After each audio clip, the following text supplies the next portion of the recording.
What's up, buds, and welcome to the new episode of the Earbuds Podcast, the music podcast where two friends talk about one album for many minutes.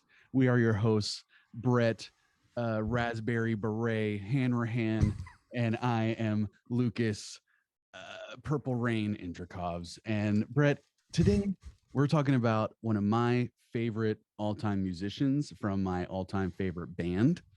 We're talking about Matt Embree's album that came out in 2019 called 2019. Yeah, I like the name of this one. Finding any information about this. Brett, shut your mouth. Sorry, I thought I was allowed to talk on my own fucking podcast. Not yet. I tell you when you can talk. That's why I got my own fucking trailer. All right, Brett. So I just got done saying we're listening to Matt Embree's album that came out in 2019. So you go. And I started talking, and then you told me to shut up. So you can go back into the whatever bullshit you were saying. Okay, fine. There's really not a lot of information about this album that I could find. Yeah, it's surprising, right? There's not even a lot of information about Matt Embree that I could find. Yeah, his Wikipedia page is about 4 paragraphs long in one section. It was last updated, it looks like, in like 2008, 2009, like after Wax Wayne came out, which I kind of, we're both big RX Bandits fans, right? Like, I'd say so. Matt Embree, by far my favorite singer. RX Bandits, by far my favorite band of all time. So I'm obviously going to be totally biased while we were reviewing this. Like, this guy's like kind of one of my musical heroes. But he's in RX Bandits, but he's also in the Sounds of Animals Fighting, which I don't know if you've heard them before. They're fucking awesome, really weird and experimental. But he's done like solo stuff with, he did Wax Wayne like under the moniker of Love You Moon. He did he was in Me and LP with the singer LP, and that was actually a really good record. He's been in like Pebaluna, and then he came out with an album called Macaraquai, which is mostly a cover record, which is interesting. I don't know if you've heard that one. No, I haven't. But he does mostly covers like The Wind Cries Mary, I Second That Emotion, Castlevania Sand. Like he does a lot of kind of classic song covers, but then he also does like salsa type of like cumbia renditions of 2 RX Bandits songs. Yeah, okay, I think I did see that on his page on like Spotify. Yes, it's really good if you haven't listened to it yet. And they do different versions of My Lonesome Only Friend and March of the Caterpillar. Which is Lonesome Only Friend is one of my favorite RX Bandit songs. So same. I was really excited to see that there. I listened to a little bit of it and I was like, oh, it's too slow. I want drums. Yeah. I kind of wanted to ask you, as we're both pretty big RX Bandits fans, if you could rank the RX Bandits albums from worst to first. Hey, editor here. I'm going to save us all 5 minutes and tell you that we actually did a chit-chat about the RX Bandits discography. We went more in depth, we were more thorough, and we ranked all the albums on a tier list. So if you're curious about our rankings, you can go ahead and check out that video. It was the first chit-chat we did. And as we get back into this episode, we are talking about how Mandala didn't have any horns, and 2019 didn't as well. Thank you. They don't have horns on this record, and it's interesting that Embree left the horns off of this album too. There's for him not to have them, but I would say that 2019 has a lot less of a reggae influence on it than the rest of the RX Bandits. So. No, yeah, I'd say for sure it's kind of it's not like it's a quiet or slow album really, but it's a very chill. It's the kind of the chiller side of Matt Embree. There's not a lot of rock moments on this thing, right? Which is fine by me, just because his rock moments and his like kind of chill out moments are equally as good. He's an amazing songwriter, as he shows on this album. Yeah, amazing, and like amazing. He's so good at coming up with really catchy melodies, but right off the bat, I do have to say, like, and it's no disrespect to this album or Matt Embree, and it's not saying, because I absolutely really liked this record, I loved it actually, but this does kind of sound like RX Bandits B-sides album a little. Does it? I mean, there are definitely a couple songs on the record that I could believe are RX Bandits B-sides that he kind of repurposed for this record. Dig it. But then there are things like Morning Dove and Nuevo So good. Primero, which are kind of a lot more. They have like an electronic drum set on it. They have a lot more electronic synthy sounds about them. Dude, Signal Flares. That's such a different song from Matt Embree too, and I love how front and center the bass is on those songs too. Yeah, Primero, Signal Flares, like he's been known to play all the instruments on his solo albums, including his previous stuff before this, and but like obviously Seagak, the drummer from RX Bandits, is on Dig It, and he's on a few of his stuff. Well, that's what I thought as well. Yeah, right. I mean, you have to. You hear those drums on Dig It. But I went on Genius Lyrics, and which is also bare minimum of any information. But the only other details I found on this record was that a dude named Joey Cicciolo, or like Joey Giacello, is credited on drums for the first 2 songs. Really? But so it's not Seagak? Like this is just like a random, it's done without explanation. You can't really go to that person's profile. They don't really have anything else there. I looked him up. He is a professional drummer. He is a session drummer, but I couldn't find any proof that he was on this record. Wow. Yeah. I mean, I kind of, the first time I was listening to it, I assumed that Seagak was on all these songs. And then the more repetition of the record I listened to, I was like, I could actually hear Matt Embree playing most of these drums. Yeah. I think the first 2 like electric drums on here too. Like it sounds like a lot of like programmed drums. Yeah. And I think obviously the first song is someone else, just because that drum beat is so weird. I thought for sure it was the RX Bandits drummer. Yeah. And it might still be, but I thought it was interesting that for that specific thing, for specifically a drum credit on Genius Lyrics, someone had someone else's name. It was like some insider info or something. And Genius is also kind of like the Wikipedia of music information, right? Where a little bit. Put whatever the fuck they want on there. Yeah.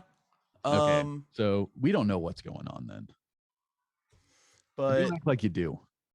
I mean, I'm gonna lean into it. I'm fucking right and you're wrong. Fucking big mouth. But listening to this album, you can definitely hear, even though it sounds pretty different from RX Bandits for the most part, you can definitely hear that Matt Embree is like a major driving force in the songwriting in RX Bandits. Yeah. I mean, I would believe if he does all the songwriting on RX Bandits. I'm sure there's some collaboration between the other band members. Yeah, dude. But him being the driving force, I think, is pretty easily understood, pretty well understood. Pretty obvious on this in this music, man, because you hear some of his earlier stuff and it's a lot more acoustic, singer-songwriter, him trying to do some different stuff. This was kind of his first, in my opinion, his first return to rock music outside of RX Bandits. So like hearing this, I'm like, yeah, you can tell that he's a big part of that, especially the vocal parts and the melodies and harmonies and everything like that. But there is that special sauce of getting all 4 or 5 of those guys together in one room and getting them bounce off of each other, because especially the things that stood out to me the most that are different from RX Bandits on this in this music was the bass. Yeah, that's it. That's definitely a big part of it. You can kind of hear similarities in the drumming and in the guitar work, which I love on this album, by the way. I love the guitar work. Yeah, it's on really stuff good. like Dig It and Signal Flares, especially. It's all really like experimental alternative rock stuff. It's really interesting. He's almost like R&B at times as well, with like the guitar stuff that he's doing. Yeah, almost a little bit. Which his voice works so fucking perfectly for. I mean, his voice works for everything, and you would like come if he talked to you. He did talk to me once, and I did.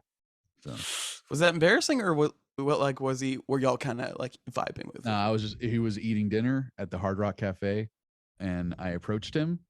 I bought and him, you came right in his spaghetti. I bought him a soda, and I came in his spaghetti. Hey, that sounds like a good date to me. He said, "Hey man, how's it going?" I was like, "Dude, I'm about to see you tonight." And he was like, "Oh, great, dude. Like, I'll look for you in the crowd." Now it's just like, "Oh, go, go, go, go." And then he was like kind of like making out with you on stage, like winking and like I wish, giving dude. little kissy faces. I wish. No, that never Ah. happened. Have you ever been called out by like? Did you ever meet a band before they started playing, and then they like called you out from the stage, and they're like, "Dude, we met earlier," because they did that. Like they fucking pointed me out, and I was like, "Oh shit." Oh shit. It was awesome. No, only fucking local bands that just like fucking eat my set list. So there's no mess with there, me. so it doesn't do anything for you. No, it doesn't. I'm kind of numb to the celebrity life, you know. So I'm kind of like I'm used to it. Yeah. So it doesn't really affect me that much. It's just like anything else, it gets old. Yeah, it loses its color over time and its excitement. Dude, you have to do other stuff to one of the wisest get that same words, adrenaline. Some of the wisest words I ever had a friend tell me was, "Show me a hot girl and I'll show you a guy who's tired of fucking her." And I was like, holy shit. That really stuck with me a little bit, where it's like you end up taking shit for granted. Like, you know, something to lust after or something that you want, eventually you get tired of it. Yeah, it's an interesting concept that I've thought a lot about over the last couple years, being more involved in a polyamorous side of like relationships in this community. And it's like the way these polyamorous relationships work is that there is a lot of communication between the partners and stuff. And like the most important part. Yeah, that's the most important Or no part. communication. It's either like you overly communicate or you don't communicate at all. It's like either I need to know everything that's going on or just don't tell me anything. Yeah, and it's just which one I would want. There's just I don't like don't tell me. There's just a different vibe with how you approach relationships and stuff like that. Yeah. But I wanna see how you approach the fucking songs on this album, and like what do you think about the lyrics of this album, Lucas, like compared to RX Bandits? Do you think they're a little less ethereal, they're a little more personal? They're a lot more on the nose. Yeah, sure. It's a lot. There aren't as many though. Layers. No, right. It's like you kind of have to read into his lyrics in RX Bandits, like you said, but like Morning Dove, I mean, sounds like he's straight up talking about his childhood.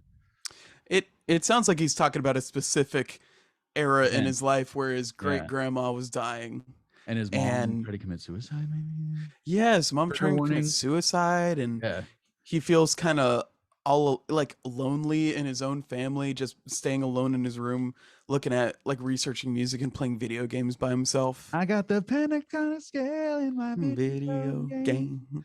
Such a catchy chorus. Yeah, but I really like the lyrics. Like I appreciate the shit that he's talking about, because in RX Bandits, they're obviously like really politically aware. They talk a lot about, you know, government, politics, and nature and environment and all that stuff. But on this one, it's so on the nose. Like where he's straight up talking about, like in Signal Flares, he's talking about gun violence. And makes it so fucking catchy. And that is the catchiest. The catchiest one, right? The catchiest one on the record for sure. And he's rapping on it. Yeah, a little bit. I mean, that caught me off guard. He definitely kind of gets a certain tone about it in the verses. Yeah, that was like, oh, he's kind of doing like a more rap flow. Yeah, it was straight up rap. Like he was straight up rapping, and I thought he did pretty fucking good, to be honest. I'm really glad he didn't do any sort of inflections like the fucking singer of the Interrupters. That would have been. I mean, I can appreciate that as well. Yeah. But I love the chorus. That is so catchy. Like, we love our AR-15s and our AK-47. Mac 15, 17, 357. Yeah. Yeah. Super on the nose, but really good. And like, I don't, you know, like there were some times like on Nuevo Primero and Capable Predator that I was like, what the fuck is he talking about? Yeah, it definitely seems like he can be very on the nose with some stuff, very like raw, and like there aren't a lot of layers you have to peel. But then there are also times when he's a little more vague, especially when he gets more personal about himself. Maybe he doesn't want to get into such detailed specifics in his lyrics when he's talking about really like his childhood or how he views himself, his perspective on things like that. Too, you know, I'm pretty sure like he's had like addiction struggles like throughout the years and everything, and it just doesn't seems like it all comes out in the music in one shape or in one, way, shape, or form, but he never, there's so little out there in interview form about him. Like, there's a podcast, a really good podcast with the singer of Less Than Jake called Chris DeMakes a Podcast, because his name is Chris DeMakes, and he brings on a member of one of the bands, and they talk about like one of their biggest songs, or like one of their most important songs, and like Chris's Okay. or whatever. So he brought Matt Embree on, and they talked about one of the songs off of Mandala, and I can't believe I'm forgetting the name of it now. I think it might be My Lonesome Only Friend. Is it like Just Another Parsec? No, it's one specifically about it's about a girl that was a huge RX Bandits fan, and she was struggling with addiction too, and she connected with Matt Embree on Facebook, and they would like message each other every now and then, like when she was struggling with like addiction or like temptation to keep using again or whatever. She would reach out to him for support. And then there was one night that she messaged him at like 3 a.m, and he saw it and didn't respond. He was like, oh, like I'll just respond to her in the morning. Yeah. And she had committed suicide by the time he got back to her. Shit. So or she OD'd or something, one or the other. So yeah, so it's like that song's about that, and I had no fucking idea, right. Yeah. I mean, especially with our RX Bandits stuff, I don't think there's any way you could piece together the specifics of how a song, like what a song's about. Right. It's kind of it can be a lot more vague, a lot more general. A lot of times I get the lyrics wrong, and I sing them wrong for years until I look them up, and I'm just like, oh shit, I thought he was saying the babies don't mean anything at all. And I'm like, he's saying the maybes don't mean anything at all. And I'm just like, oh shit, this song's about heroin. I thought it was about like, I thought it was just about fucking kids. Yeah. But yeah, man, and you compare that to Brand New Enemy, where he's talking about like kind of xenophobic paranoia that happens a lot in the US, and like we always need someone to hate or someone to fight or someone to distrust or whatever. And yeah, so where he can be so on the nose, it's cool that he can be so on the nose and not be cheesy. Yeah, I mean, it's for the most part, Signal Flares could be seen as a little preachy. There are times absolutely when you could get a preachy kind of vibe from it. It's a lot better when you agree with the topic. Exactly. Which, if you don't agree with it, then it's like, fuck you. I don't care if it sounds preachy to you. Yeah, it's like Signal Flares is actually seems like a pretty safe song to me, just because he's talking about like, it's mostly based around school shootings in like elementary schools is what he's talking about, and nothing ever gets done about them. Yeah, until it happens to your kid, then you suddenly care. Yeah, and I don't think anyone would disagree with that song. I don't think anyone would be like, no, I don't think anything should get done. I think it's cool. You'd be surprised. A lot of people think just fucking. There's some school district that's putting AR-15s in every school in the next school year. Like defend against the possibility of that shit happening. So like a lot just like where the fire like extinguishers are, or yeah, right. You just like break the glass and fucking. And it's like, oh, there we go. You have to cut the fucking you have to cut a little like zip tie on it before you can use it. Who knows, man? It's fucking crazy. And like he's been talking about this. Like I was seeing that Columbine happened like fucking 15 years ago or almost 20 years ago at this point. And it's like, and this shit's still fucking going on. So like, I love that he's talking about that shit on Signal Flares, Yeah, I'd rather fucking shove it in someone's face and like make someone answer to it, Sure. Yeah. Or just like ignore it altogether. Yeah. Right. Which would be, yeah. Or you mean like the person that you show it to, or that you force them to try and listen to it? They're just like, I mean, yeah, just like I'd rather get a little too preachy than just like make him have a safe song about like, oh, you could, this is kind of how I feel about it, but there are two sides. And could we possibly do something? Yeah, a little wishy-washy, but he seems very steadfast in his beliefs on this album and that song in particular. For sure. Well, now that we're breaking down some of these songs, man, let's get into our choice nugs, man. Our two favorite tracks. Let's do it, man. And there's only like 7 songs, right? So it was kind of hard for me. 6. It was kind of hard for me to pick my choice snug, to be honest. There was only one song that I didn't put as an honorable mention, which was Capable Predator. I don't but it's my least favorite song on the record. I liked all of them. Yeah, I like Capable Predator. I like it the least. But I would say my most honorable mention that would have been a nug if not for one thing is Dig It, and I think you know what that one thing already is. The intro?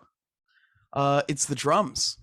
Oh, Honestly. what? It's How? he's not even in the pocket at this point. He's just kind of like off beat, and it's obvious No. that that's what they were going for How he is not because offbeat. he is off the fucking beat, He's doing dude. No, if you just fucking like tap your fingers or snap or something, it's so off. And it threw me off the whole time. And it's just Wow. like Well, I maybe as a just drummer, it stands out to you more. You probably have better internal rhythm than I do. I feel like it's not very subtle with it. I feel like it's pretty obvious the whole They tell a time that person you to like shut the fuck up. Is that a car alarm? you can hear that. Yeah. Well, y'all got me turn my mic all the fuck way up so people want to like give their 2 cents. They don't blame us, dude. Blame the trash in Seattle. Um I take that. I love Seattle. I'm just kidding. But Dig It had some of my favorite moments on the entire album. That part, like around the 3-minute range, where he starts doing more instrumental stuff, kind of starts getting a little solo going. Yeah, a little Jimi I thought Hendrix type solo. it was like probably That's my cool. favorite part in the album, and then it just slows down back to that riff being Some of the coolest guitar work on the album too. yeah, it just really sucks that I couldn't vibe with the drums. Damn, So that's an honorable mention, but might have spent a little too much time on that. I'm gonna get to my first nug, which is actually gonna be Signal Flares. Yeah, dude, that was mine. That was like really, really close to becoming a choice nug. But I fucking love that song, and like we've already said so much about it. Like the lyrics are great, and he actually pulls off the rapping, which is insane to me. So yeah, it's impressive. it doesn't sound fake at all. It doesn't sound like he's trying to sound like a rapper, I guess. Yes, exactly. Yeah. It's like this is just what the words happen to come out as, and he's just rolling with it. I think this song has one of the catchiest parts on the album, where he starts with that chorus and like and that guitar riff comes in, which is such a cool effect on the guitar.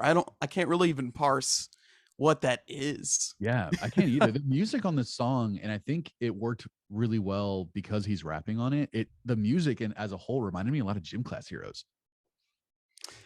I could see that for Right? sure. Yeah. Like the bass and the drums, like doing really kind of simple stuff, but the bass is great on that song too. Mm. That guitar work is just kind of that like minimalist, as little guitars you can have on a rap song, and like still kind of have this cool flow bots, kind of Gym Class Heroes vibe. And I think they really fucking pulled it off really well. Yeah, I think so too. And yeah.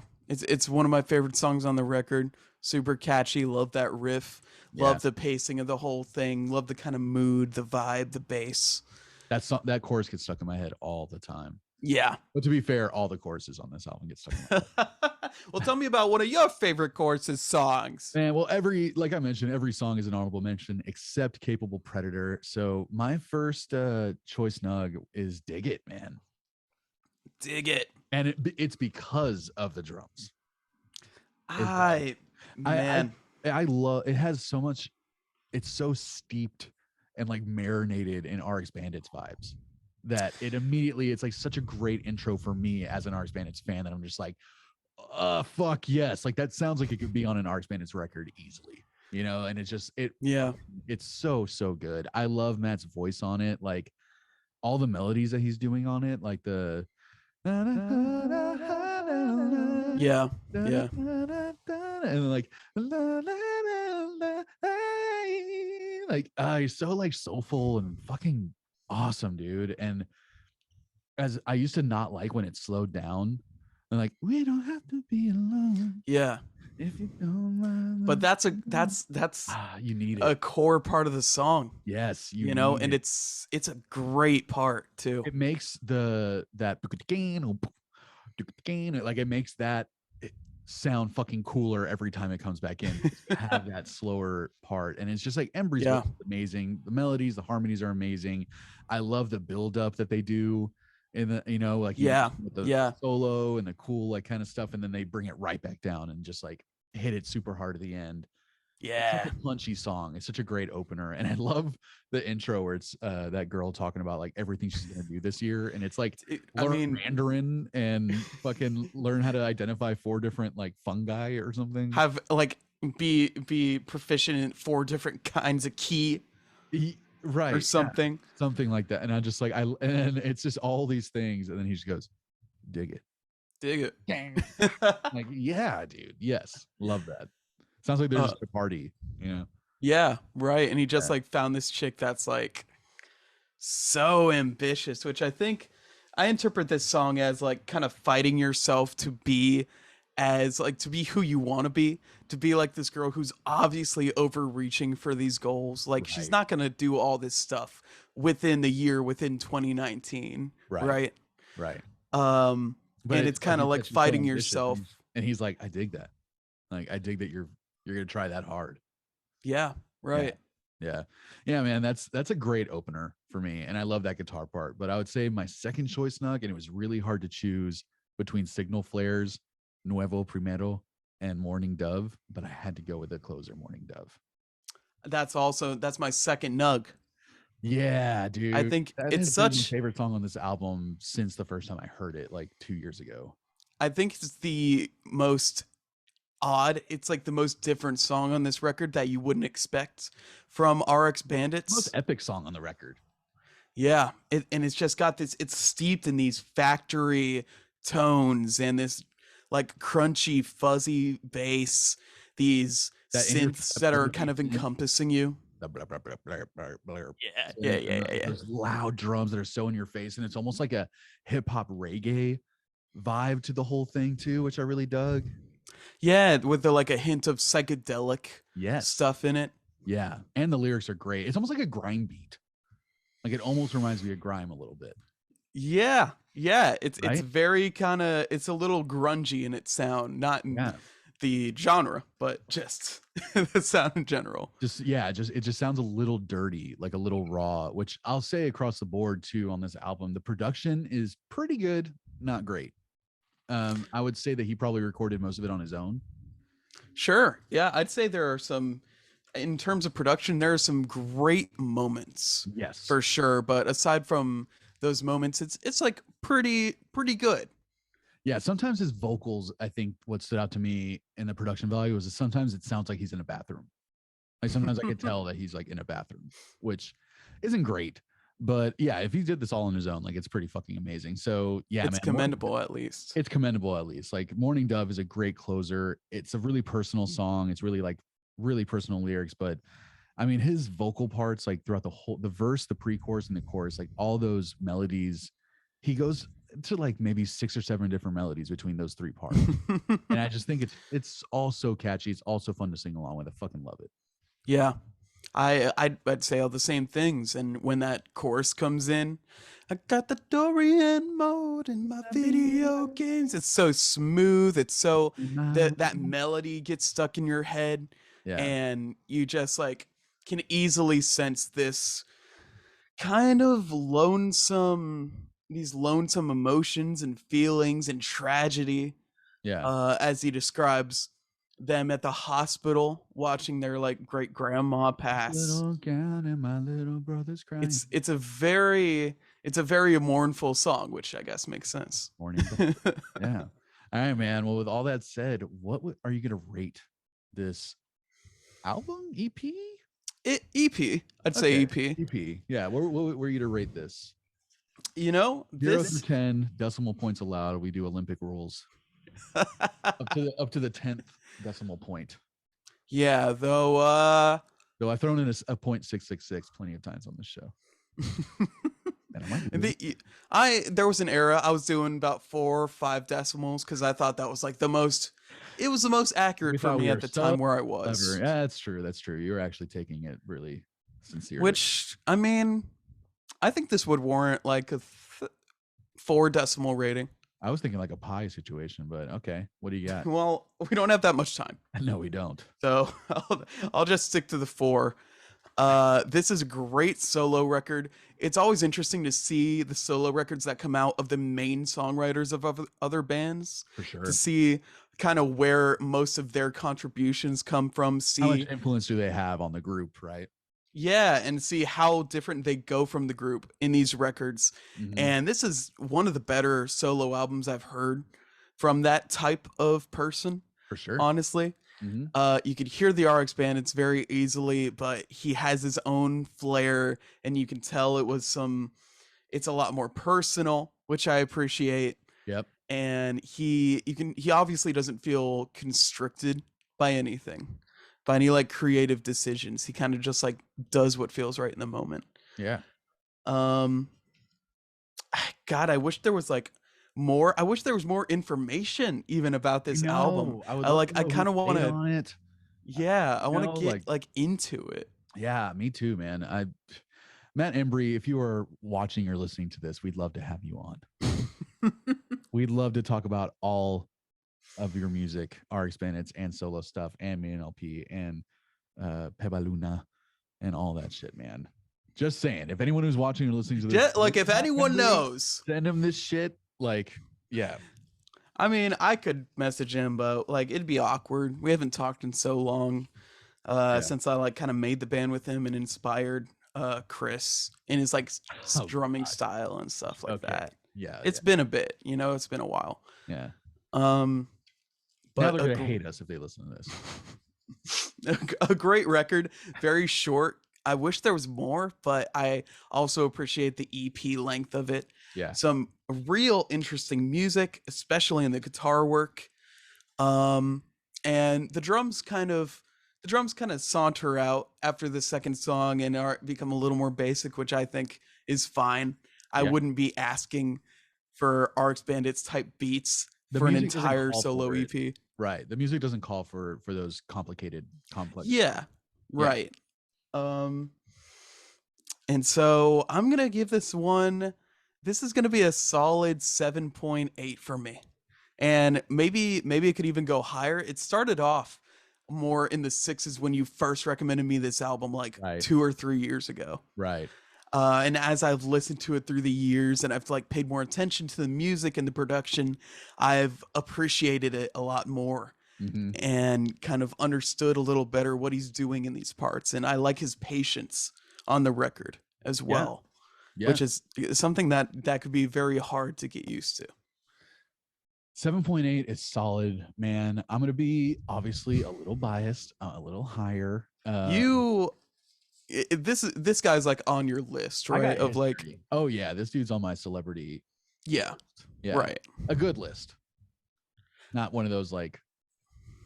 No, it's a very wholesome list, Yeah. Lucas, of the people that you're never gonna actually like have sex with. Get to have sex with, yeah. Yeah. Yeah, no, Christina understands. She's aware of the situation. We saw RX Bandits play like 2 months ago here in Southern California, and she looked very nervous the entire time. She should be. Maybe she should write some songs. She needs to step up her game, her songwriting. Honestly, I agree with you on all points. This album's really good. It's a really good showing for Matt Embree alone, and he's proven to be a good songwriter, outside of RX Bandits to me before. But this album definitely matches the intensity and the fun that RX Bandits brings with their music. So he did really well, man, on his own, and so many catchy melodies, some of his best melodies, in my opinion, are on this album of anything that he's written before. there's some good stuff for sure.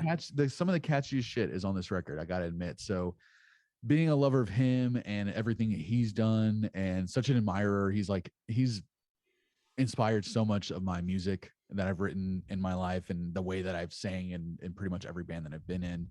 I'm going to give him I'm going to put some mustard on my rating here. I'm going to put a little relish Put a little on it. sauce on it. Yeah. And I'm going to give it, I gotta be a little realistic. I'm going to give it like an 8.5. An 8.5, I'd say, is not bad. You don't listen to EPs a lot, No. So do you wish this was a full album? Do you wish this was like more like 40 minutes, or do you think it might be better as kind of a half hour? This is 20 minutes. This is a 19-minute record. No, I think it'd be great as a 35 to 40-minute album. Like only if he had the juice, you know. Like I don't want him writing. I mean, you don't want to like force him into anything. Yeah, no. But if the other songs, if he had 3 more songs or 4 more songs in his back pocket that are just as good as all these, absolutely, I would love for it to be a full record. But Buds, what would you rate this album? What did you guys think about 2019 by Matt Embree? What are y'all's ratings and rankings of the RX Bandits records? Like, give us your worst to first, man. I'm so interested because there's so many eras of RX Bandits and of Matt Embree and of all the musicians in the band that like it's all so different. So someone's favorite record is going to be someone's least favorite record, and it's just that's just how fucking dynamic this band is. So I'd love to hear y'all's thoughts on this. Give us a follow on Instagram. Fucking subscribe to the YouTube if you're watching this on YouTube. Give us the like and the bell and everything. Like share it with your friends. Let people know.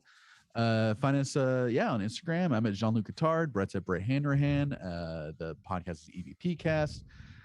Brett, what are we gonna talk about on the next episode? We're gonna talk about a little album called Hyperstory by an even littler band called Hyperstory. Okay, yeah. I'm excited to talk about that, man. I gotta be honest. I have thoughts. I'm hesitant to hear what you think about it. I'm a little worried about that one. Get excited, man. Get excited, buds. Go listen to Hyperstory by Hyperstory before next week. And stick around, man. We have new episodes coming out every single week. Thank you for listening, everybody. Brett, what would you rate this episode? I'm gonna rate this episode a 20 out of 19, baby. God damn it. You always do the same rating I want to do. It's I find the lowest fruit. I find the lowest hanging fruit, and it always seems that we kind of gravitate towards that one. Juicy peach that's always hanging there, man. That's true. It's fruitful. Right. Brett, this was good. Lucas, this was good. Bye, Brett.